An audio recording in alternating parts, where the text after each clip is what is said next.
Hey everyone, it's Mike. First, in this bonus episode, it is an interview with Dior, who plays Clarisse, and then we'll have a little break and I'll talk about what interviews we're doing with the production people. Woo!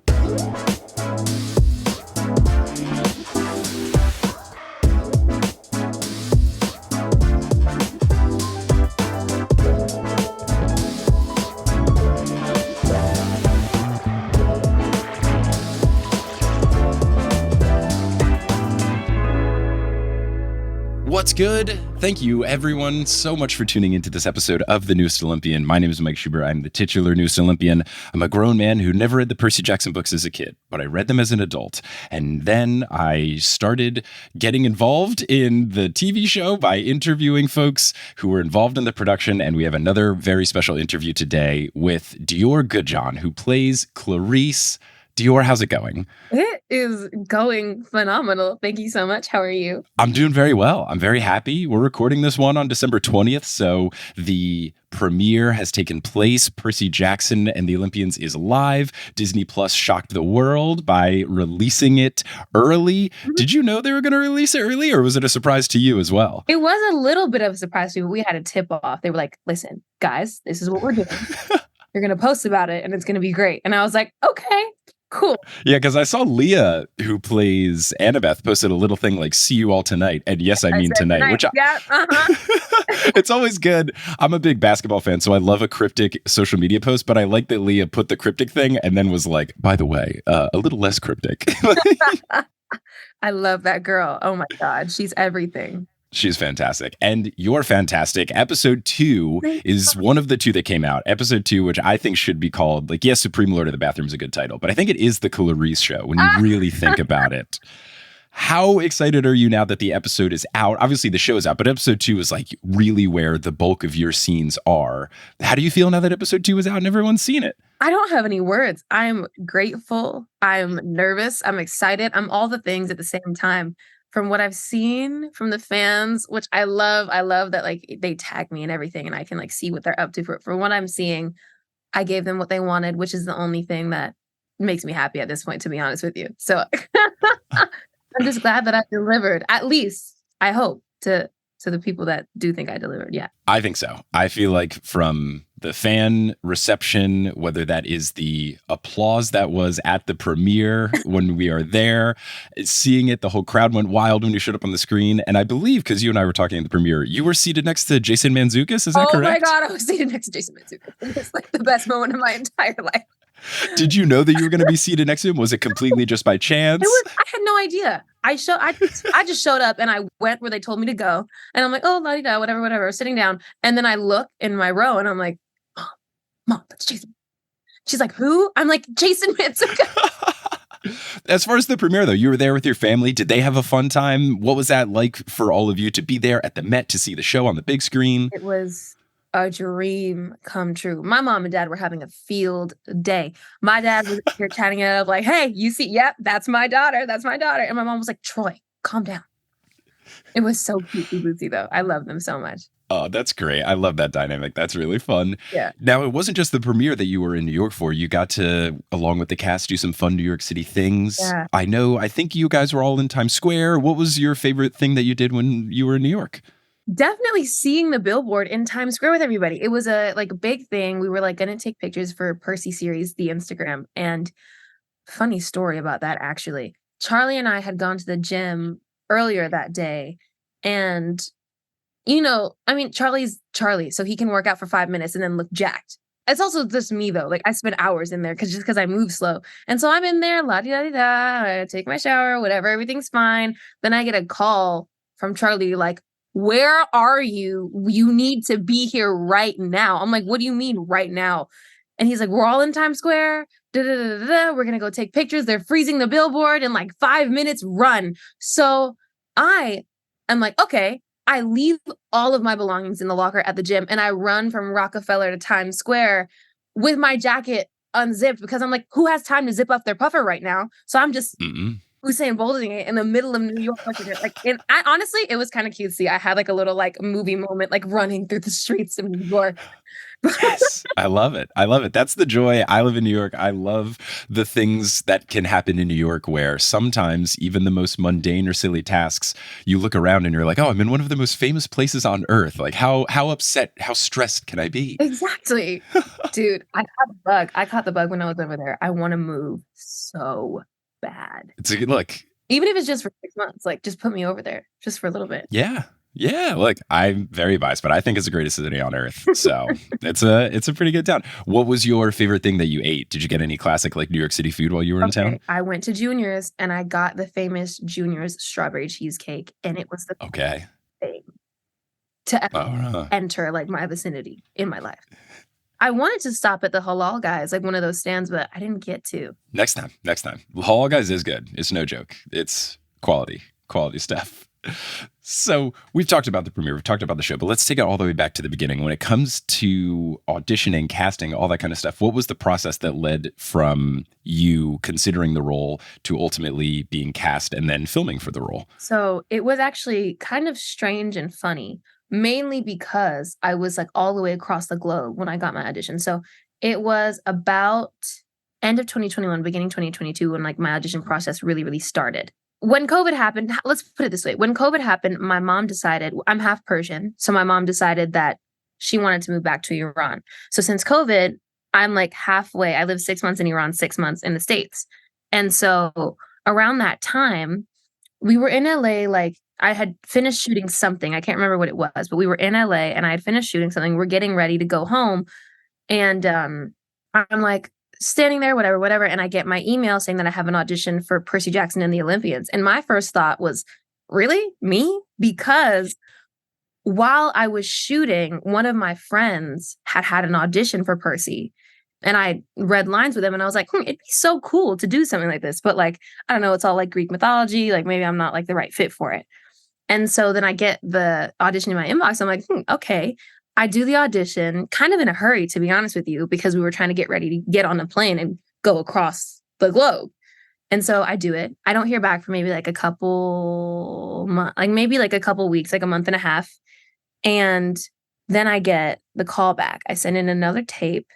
And then after that, I'm in Iran and they say, hey, you have a session with Dan and James, the director. And I was talking with my acting coach. I'm like, what can I do to like set myself apart? Like, what can I do to like really like get in there and show them that I can be good for this? And he was like, well, you could always do choreography. Like, do you have anything that looks like a spear? And so I took apart, I had like a recording situation because I make music. So I had a recording situation in my room. I took apart my mic stand and put tinfoil on the end of the stick of my mic stand to like make an electric spear. And I did like mock choreography of like, because my audition scene was the capture the flag scene. Oh, cool. Yeah. So I had like my mock choreography of my thing. And I ended up smashing my laptop in the middle of the in the middle of the audition. But hey, they loved it, I guess, because I'm here. Can't argue with the results. Yeah. First of all, I had ripped the paint off of the ceiling because I put up a little sheet and I was like, it needs to stay up, but like it has to be flat. So I put command hooks on the ceiling. It was falling off left and right. My poor mom and her poor ceiling. But the paint came off the ceiling. I smashed my laptop with a mic stand, but it got me here. It was all worth it. Yeah, it's all meant to be. That is incredible. That is so incredible. So you end up getting cast as Clarisse. And at that point, show starts moving along. When you're getting into some of the fun things like hair, makeup, costume, were you excited? Were the camo pants and the boots, were you feeling that? Was that not your style? Once you're in Clarisse mode, how did you feel? I felt like a total badass. It was so cool. Like hair and makeup. Oh my God. We have the coolest, the best hair and makeup team. First of all, Maddie, that's my girl. Me and her will be in the makeup trailer just like talking. But I love her so much. And she was like, we need to make you look dirty. Like, we need to make you look dirtier. So I remember we put like all this like fake mud, like all over my face. It was so fun. And then I remember when we were doing the fitting for her capture the flag outfit, the camo pants. As soon as I saw the camo pants, I was like, yeah, that's it. That's it right there. Mm-hmm. It was so awesome. And then I got my little bandana. I wanted to put it up here, but they refused to give me the cut off sleeves. So we put it on the wrist. Okay, yeah, because I think the cutoff sleeves, they were saving it for Hephaestus' cabin, so I guess they didn't want to have the confusion there. Yeah. When it is costuming, do you get any say, like with your personal style, or is it just kind of like they tell you this is what you're doing, wear it like this, or do you get to have any input? Honestly, with Percy, I was very go with the flow, very, very much go with the flow, especially because the character is already developed. There's already a specific image for her. So I was kind of just like, you know what? I'm going to let y'all do your thing. But one thing, though, is spiritual girly here. I'm always wearing like a million different like crystal bracelets. And so when I went for my first fitting, they saw the bracelets and they were like, we have to do something with that. So I have like cool like leather stacks and stuff like that on my wrist. So that's the one thing, like Dior-ism that's in there. That's cool. That's cool. You are bringing something to the table. You know, Rick had his writing, but now you've got the personal style, and now you've got. Yeah, that is super cool. That's super cool. So in episode 2, one of the other scenes you're doing is the Supreme Lord of the Bathroom scene where Percy recognizes his water powers. Clarisse gets doused with a bunch of toilet water. I'm assuming they used regular water, but for filming that, did it take a lot of takes? Are you just wet for the whole day? Yeah. Like, how does filming that go? Yeah, actually, you're getting a little sneak peek. I was about to post that content on my Instagram. They had me in a wetsuit underneath my camp like attire, and like they had like I think 500 or 600 gallon tanks lined up behind this like cabin in what's it called, the soundstage, and I was wet the entire day. But you know what? I had fun. It was worth it. And were you doing stunt stuff? Because the water kind of pushes Clarisse back. Were you the one getting yanked? Were there stunt doubles or CGI? I wish I was the one getting yanked. I asked them. I begged and I pleaded. They were like, no, you're a minor. If you break something, that's not happening. So my girl, Nilu, actually, she's my stunt double. She's amazing. I love her so much. They hooked her up on some cables and flung her back. And then I kind of just like, I stepped in and laid on the floor in water. Nice. And then yeah, well, we'll have to see. Maybe, you know, show goes along, future season 5, you're like, look, full-fledged adult, let me do the scenes. I will take responsibility if something breaks. Seriously, I'm so done. Drink a bunch of milk, get that calcium up, say, look, my bones are strong. I've been having vitamin D for years. So then during Capture the Flag, there is one particular moment that I loved when Percy gets scared and kind of runs away. Before you chase after him, you let out just like this little menacing laugh. And I thought it was incredibly convincing. Is that particular laugh something that you practice? Is it something that came naturally? Were you like in the mirror trying to become more and more sadistic with the laugh? How does that all come to be? It was kind of like we did a bunch of takes where I was super serious. And then James, he walks up, he takes his headphones off. He's like, just have fun. Have fun. Enjoy it a little bit more. And I'm like, okay. And so I kind of just, when I was like, what would I do if, it was a switch from less of like, I am going to murder this kid. I have to prove something, and change more into a thing of like, oh, this is fun. Look at me, scared of me. I think it's a good change because I think it makes it more terrifying because it's not like what you would think is the natural reaction, which if you're just screaming and yelling, sure. But when you're having fun with it, it's kind of like the, you know, cat playing with its food kind of thing. Okay. And then it's like, oh no, because it's not only you get the fear, but it's also like, she looks like she's having too much fun with this. Like it gets unsettling. Yeah. Now, Percy, in the first interaction when you meet him though, like he basically says one syllable to you and Clarisse just pushes him over. Is that something that you had to choreograph with Walker to make sure you're not like pushing him over? Are there stunt people involved in a fall that small? How does that go? Walker is the precious cargo. That's all I'm going to say. Walker is the precious cargo. We actually had, for Capture the Flag scene, they had a full iron spear for me to use. And they were like, maybe not. We don't want you to kill the kid on accident.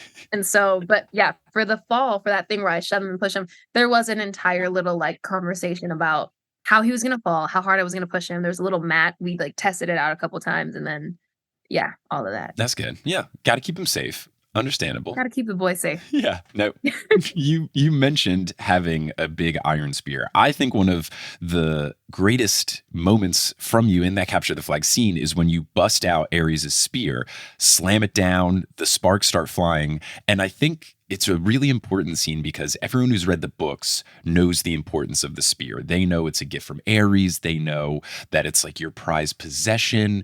But in the TV show, there's no dialogue. It's not like someone says, "Oh, hey, Clarisse, it's your favorite spear that you got from your dad." Like, you don't have the opportunity to convey that via dialogue. The only way you get to do that is just the loving look that you give to the tip of the spear once it's sparking.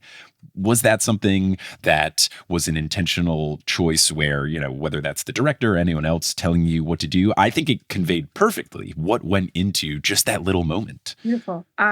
What I will say, I did a lot of character development. Clarisse was already developed, of course, as you know, but I did a lot of personal character development for her. And so it wasn't a conscious thing. It kind of just happened because your job is to put in the work beforehand and then forget all of it when you come to set so that it's authentic and real and in real time. So I would say it wasn't a conscious decision. It kind of just happened, and I'm glad it happened the way that it did, for sure. Nice. And was that prep work, was that reading the original books, looking up stuff about the character? What went into it? Of course. I'm still in the process of reading the books actually right now, but it was a lot of hours up at 3 a.m. going deep into like Riordan, like wiki fandom and all that stuff, and just learning as much as I can, not just about the series, but about Clarisse specifically. Like, I tried to find the deep cut stuff, like about Clarisse, so I could mix and master. Another thing that I do is like I write, once I have enough information, typically for each character, I'll write like a little biography. I know Sydney Sweeney does the same thing, but she writes entire books. I write little like bios on my character. And so that's what I did. I studied a lot about the deep cut stuff about Clarisse and put it all together in my little mini book. Nice. Now, obviously, we'll hope that there are future seasons and stuff. Was there anything either from your reading or your deep dives? Is there a particular Clarisse scene that you're like, oh man, if we get to season whatever and I get to do this, is there something you'd like very particularly be excited about acting out? When I go Super Saiyan and slay the dragon. Okay. That? Yeah, I mean... That? Top tier Clarisse moment right there. I'm so ready for that. So ready. But I mean, that's like, how old? I'll be like, what? 21 shooting that if we get there. I would like to say when we get there, but yes. Let's manifest. But I mean, yeah, that is, if you polled a bunch of PJO fans about the scene, I think everyone's going to be picking that, if not something that you've already filmed. And just the dragon parading around after, that's going to be good stuff. That'll be great. Let's hope we get there. Oh, yeah. So when it comes to acting in the show specifically, I know they used the volume a lot. Huge TV screen that can basically replace a blue screen or a green screen. Yep. What was it like acting in front of it? Was this your first time doing it? What was the experience like? The volume is out of this world. It makes you feel like small. It's huge, like properly gigantic. It's so beautiful and so amazing. Sadly, I didn't have any scenes on the volume. Everything I did, the only thing that I did that wasn't practical was the Lord of the Bathroom scene. That was shot in, but everything else I did was practical. It was outside. But I saw the volume for the very first time when Arian was shooting his scene, meeting up with the Cloven Council. And that was like magic. It was so beautiful. Like the screen, what we got on camera doesn't even do it justice to how it looks in person. That's really cool. Yeah. I also heard from some of the production folks, I think Dan and John were talking about how on the last day of one of the shoots, they used the volume and they hooked up Mario Kart. Were you there for the Mario Kart day on the volume? No, I wish. I heard about it in the group chat and I was like, man. Are you a solid Mario Kart player? Were you upset because you could beat them all? I'm not saying I'm good, but I am saying I have passion. Who's your character? Princess Peach. Good call. Classic. Peach or Toad. It's Princess Peach or Toad. All right. I'm a big Toad guy. I like Toad in N64 Mario Kart. That's always my pick. He's just his yells of excitement when you use the mushrooms, those wahoos. Like, come on. How do you not love it? He's so cute. Adorable, adorable. So something else that went along with acting is that when you're acting with scenes with Chiron, Glenn is on top of a horse. Yeah. What was it like acting alongside a man on top of a horse? It was awesome because Glenn is Glenn. It was Yeah. awesome because Glenn is Glenn. I wonder if they're ever going to put these out. When we were shooting that scene where Percy's picking who he's going to bring with him on the quest, it comes to a line where he's announcing the people that Walker has chosen. And he kept saying, and Annabelle Chase. It was probably like 11 takes, but it was so perfect and no one could get mad because it's Glenn. It was so good. Yeah, no, he's great. I love him. That's fun. Like, I can't blame him. Him and Leah are related. I had no idea. In what way? I think he's like her, like, far removed, like, god uncle or something like that. All I know is that they're related, and I'm like, small world, because Leah's family knows my family from back when. His dad worked at the Chrysler factory that my Aunt Linda worked at. Wow. Insane. Look at all these connections. That's incredible. Insane. Isn't that crazy? Yeah, I mean, you've got these connections, but just my impression that I got from meeting everyone on the production team, getting to meet you and some of the other actors at the premiere, it just seems like everyone is so cohesive. Everyone seems to work together, even if the jobs are different. Like, you've got Tish, the costume designer, in line with the VFX guys. It just feels like it's such a happy family. Is that true behind the camera? It feels like everyone loves each other. And I think that conveys into the show. It is, 100%. I adore the kids. Charlie and I call them the kids, but they're literally the same age as me. I adore everybody. Everybody on that set. Everyone's putting in so much work. Everybody's putting their blood, sweat, and tears into it. But everyone still makes sure that it's a good time. And everyone's constantly checking in on each other. It's honestly probably one of the healthiest sets that I've ever been on. That's really nice. That's good to hear. Awesome. All right, we only have time for one more question, so I saved this one for last. Okay. You mentioned music stuff. You have posted music things on Instagram, and I don't know if you've seen the tweet from a couple years ago, but Olivia Rodrigo once tweeted that she wrote a bunch of cringe Percy Jackson songs. Are you going to try to get her to release those? Do you want to do a collaboration? Listen. Is there anything that could come from this? Because it feels like the world needs the Dior Goodjohn x Olivia Rodrigo Percy Jackson musical combo album. If Olivia is watching this, girl, it is on site. Text me. Yeah, no. I think the world needs it, and I think the world deserves it as well.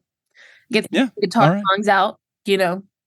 Yeah, I think it'd be great. Amazing. Olivia, go text her, make it happen. Come on, girl. The world will thank you.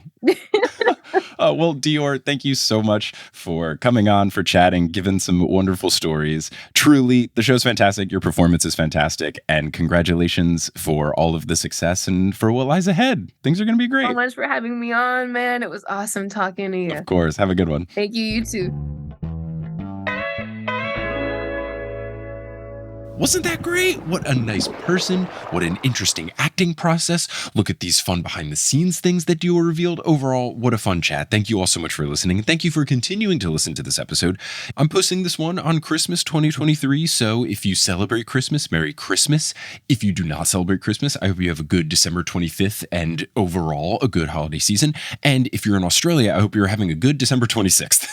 In the back half of this episode, we have more interviews with the production staff that cover any sort of thing from episodes 1 and 2 of the TV show. The first is going to be from Rick and Becky Riordan. I had to ask them a very, very important question. The way this roundtable worked was me and some other podcasters submitted questions, and then they read them off to Rick and Becky, so they didn't know that I asked it. But this was the question that got saved for the end because it was the silliest. But you better believe it was my number 1 out of 5 questions that I was able to submit.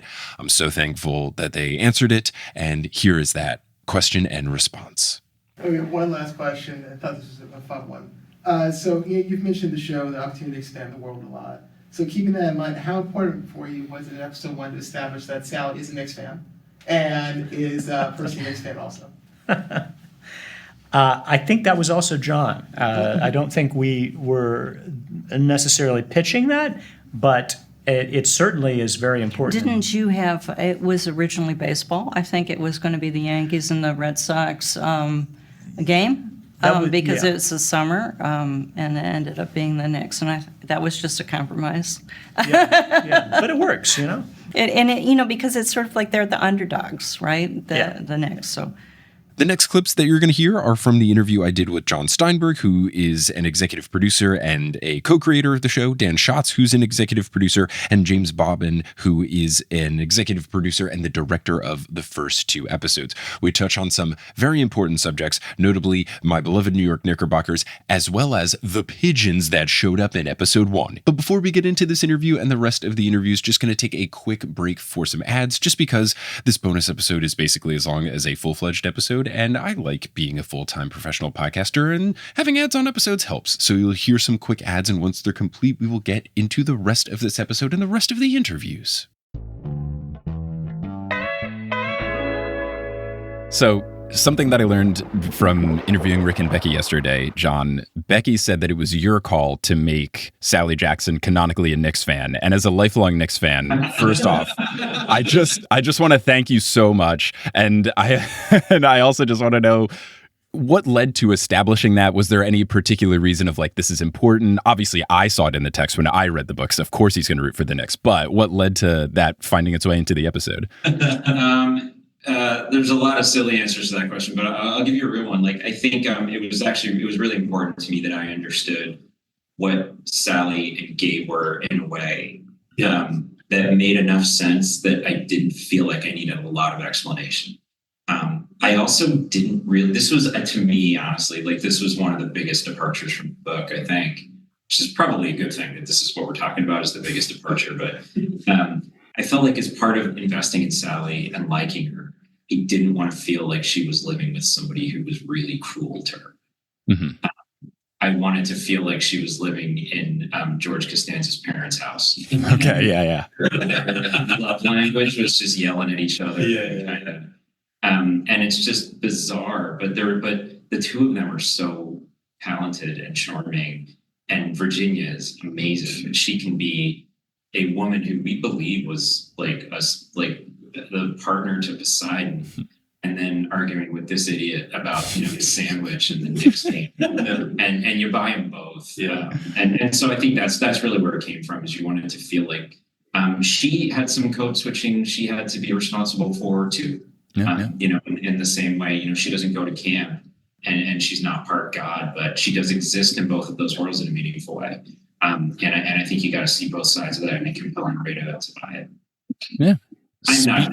Oh. It's like, I inherited it. There's also on the wall, if you notice, in Gabe's living room, there's a Zach Wilson. That was my next question. So my next question was that an intentional thing where you were like, we need to vaguely time set it since you joined the team in 2021, or was it just like a set thing and you're like, well, now canonically it couldn't have happened earlier? To give all of my friends who are Jets fans a hard time about Gabe being a Zach Wilson, but that was the art department. They got New York Department of Compulsive Gambler down to a T. Yeah. So. Mm-hmm.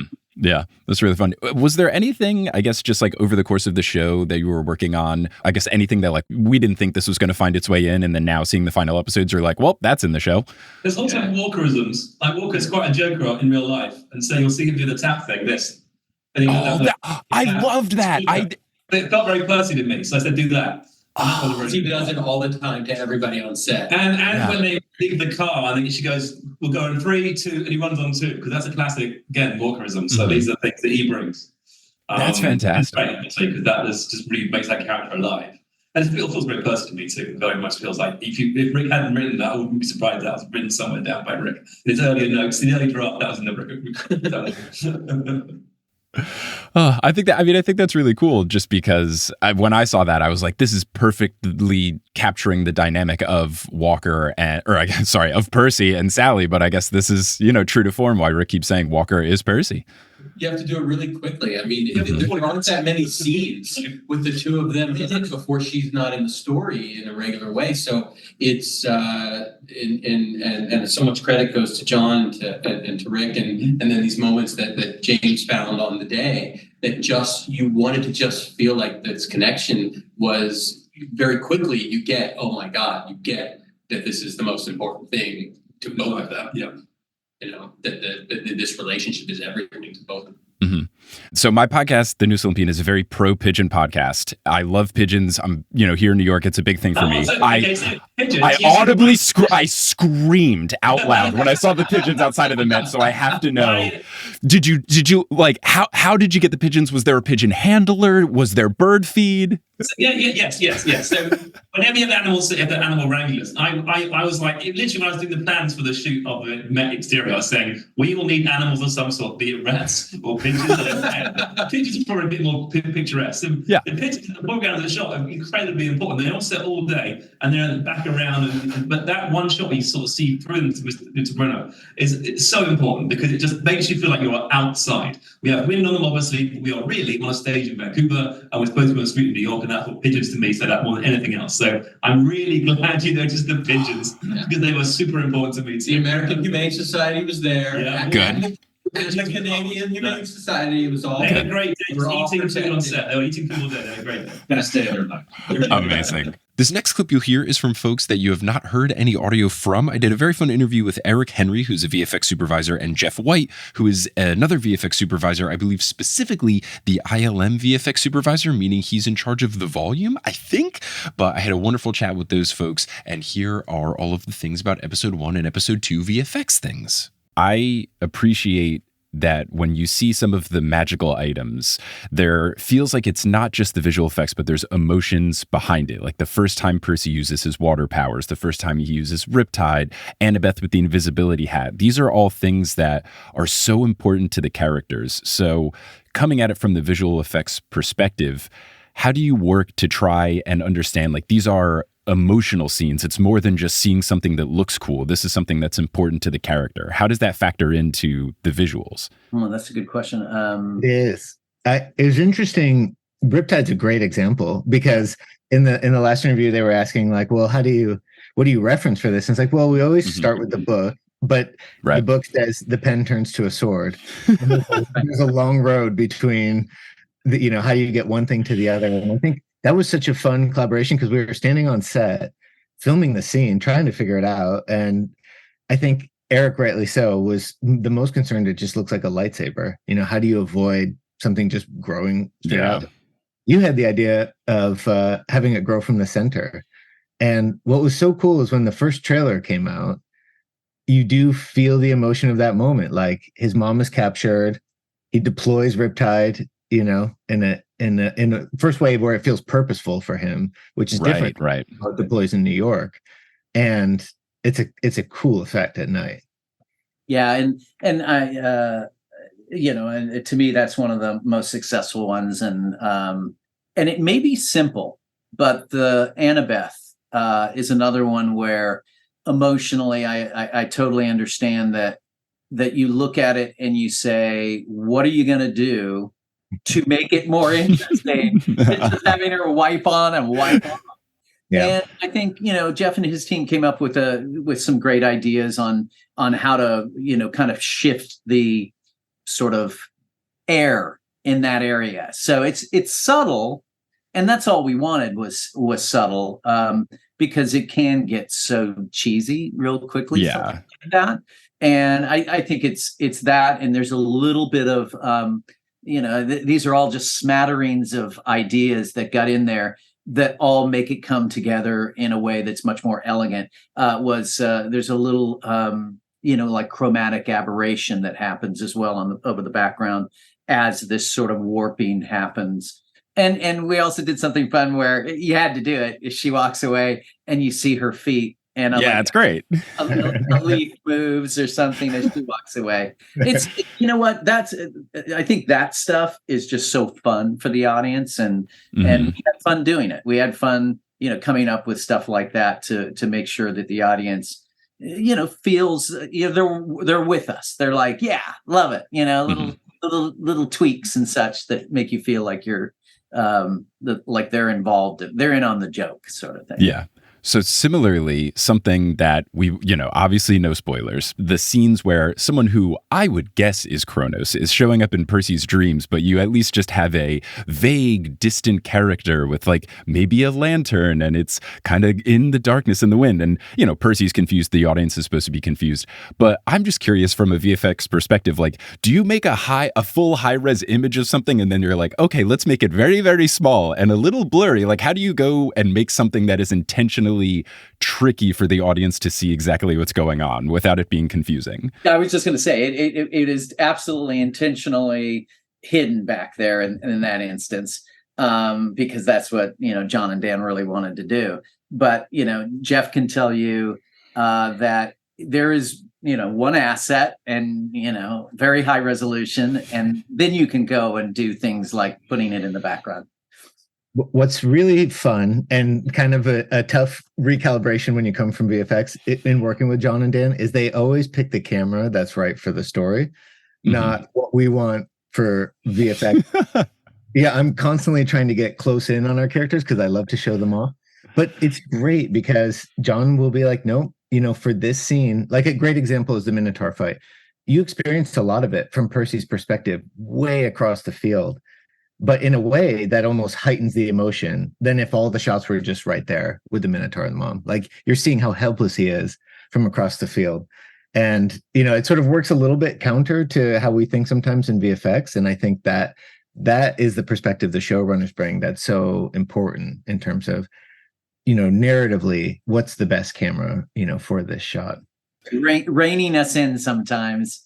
Absolutely. It's like, oh, this animation is so good. It's like, yeah, but we're, the camera's going to be doing this. And finally, these clips are from the interview that I did with Dan Hennah, who is the production designer, and Tish Monaghan, who is the costume designer.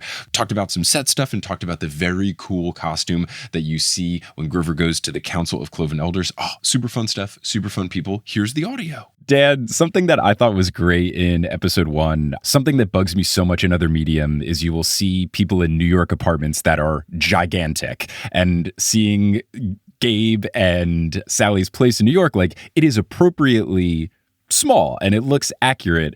How do you toe the line between, making something that is a set, but still making it feel tight so it's authentic, but not cramped? Floating walls are a big help, so you can float a wall out and get a camera in and still have room for the crew.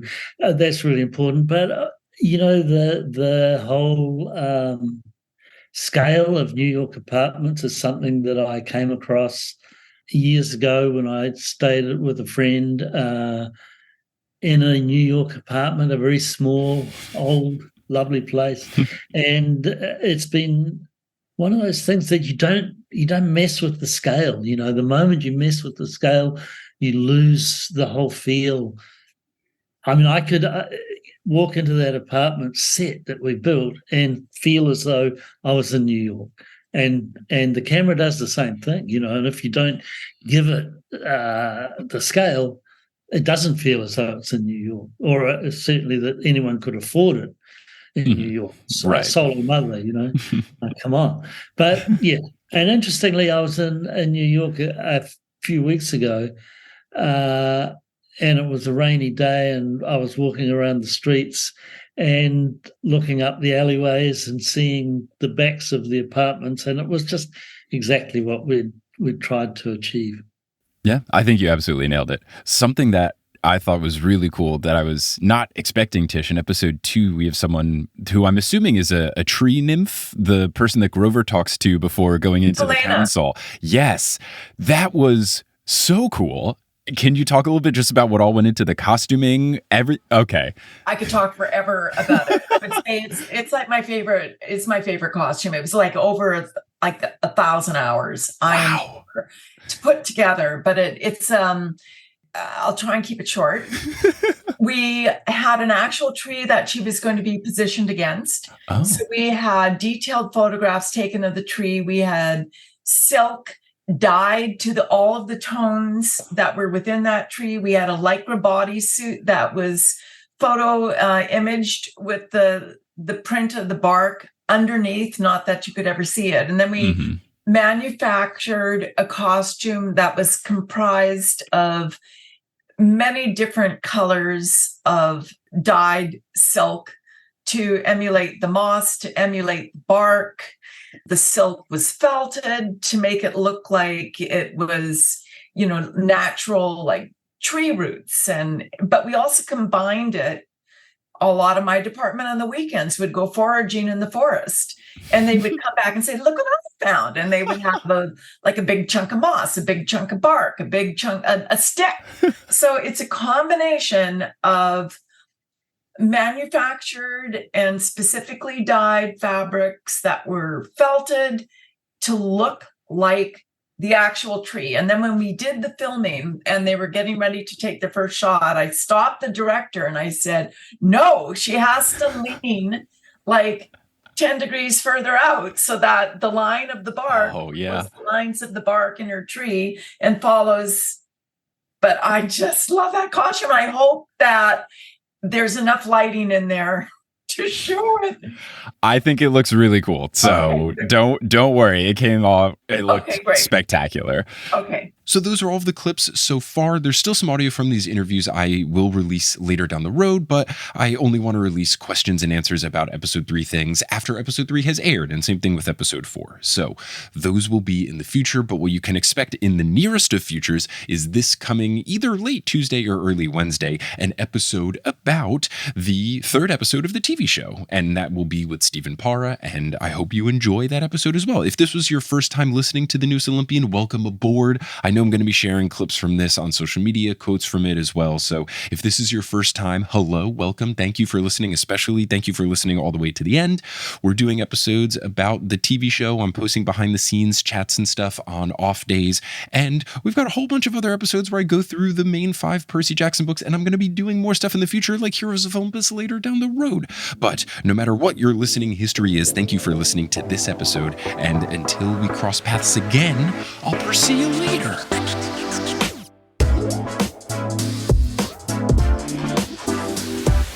Thank you so much for listening to this bonus episode of The Newest Olympian. This podcast is created, hosted, and produced by me, Mike Schubert. I also run the social media and the website. Our editor is normally Sherry Guo, but for these little bonus episodes, I've been tackling all of the stuff. The music is by Bettina Campamanes and Brandon Grugel, and the art is by Jessica E. Boyd. If you want to continue along following this journey, you can follow us on social media. We're at Newest Olympian on Twitter and Instagram and Facebook. Facebook has Facebook groups where you can talk about the episodes and all sorts of other things. There's a spoilers welcome group where you can talk about anything Riordanverse, and then there's a spoiler-free group which stays up to date with whatever the podcast is covering if you want to stay spoiler-free. We also have a subreddit, reddit.com/r/thenewestolympian. We've got a Patreon where you can get a whole bunch of bonus content. That's at thenewestolympian.com/Patreon. You can get bonus audio, bonus video. You can get exclusive merchandise like stickers and pins and stuff like that. And if you go to our website, thenewestolympian.com, you can learn more about the show. You can check out our merch page, thenewestolympian.com/merch, where you can get Camp Regular Person shirts and TNO joke beads and pens and all sorts of other fun stuff. And also, thenewestolympian.com/live, you can go see we're doing a live show near you. If you enjoy the show, telling a friend about it is really helpful. So you can reach out to someone directly. You can post about it on social media. Word of mouth just really helps podcasts. So if you enjoy the show, please talk about the show, and I would appreciate it. We will be back very soon, either late Tuesday night or early Wednesday morning, with a podcast episode covering episode 3 of the TV show with Stephen Para. I hope you enjoyed that. But until you do hear that, I'll Percy you later.